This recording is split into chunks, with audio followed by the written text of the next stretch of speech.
Most எக்ஸ்பெக்டேஷன்ல வரக்கூடிய ஒரு 5 Tamil movies தான் இந்த வீடியோல பார்க்க போறோம். நீங்க நம்ம சேனலுக்கு ஃபர்ஸ்ட் டைம் வந்திருந்தீங்கன்னா மறக்காம சப்ஸ்கிரைப் பண்ணிட்டு இந்த வீடியோக்கு ஒரு லைக் போட்டுருங்க. இந்த லிஸ்ட்ல 5th மணிரத்னம் டைரக்ஷன்ல கமல்ஹாசன் அண்ட் STR ஆக்டிங்ல ஜூன் 5th ரிலீஸ் ஆக இருக்கிற தக்லைஃப். இந்த லிஸ்ட்ல 4th கார்த்திக் சுப்ராஜ் டைரக்ஷன்ல சூர்யா ஆக்டிங்ல மே 1st ரிலீஸ் ஆக இருக்கிற ரெட்ரோ. என் அப்பாவோட வேலை பார்க்கறது என்னையோட விடுது. இந்த லிஸ்ட்ல 3rd லோகேஷ் கனகராஜ் டைரக்ஷன்ல சூப்பர் ஸ்டார் ஆக்டிங்ல வர அக்டோபர் மந்த் ரிலீஸ் ஆக இருக்கிற கூலி.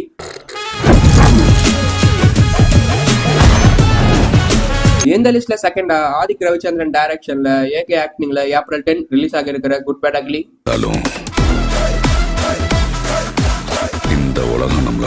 இந்த லிஸ்ட்ல ஃபைனலா ஆச்சி வினோத் டைரக்ஷன்ல நம்ம தளபதி ஆக்டிங்ல 2026 பொங்கலுக்கு ரிலீஸ் ஆக இருக்கிற லாஸ்ட் மூவியான ஜனநாயகன். படம் முடியறப்பல எனக்கு வேற லெவல் சீனா இருக்குது. கிளம்பிடுவாரு, என்ன ஒரு படம் தானே பார்க்கணும்.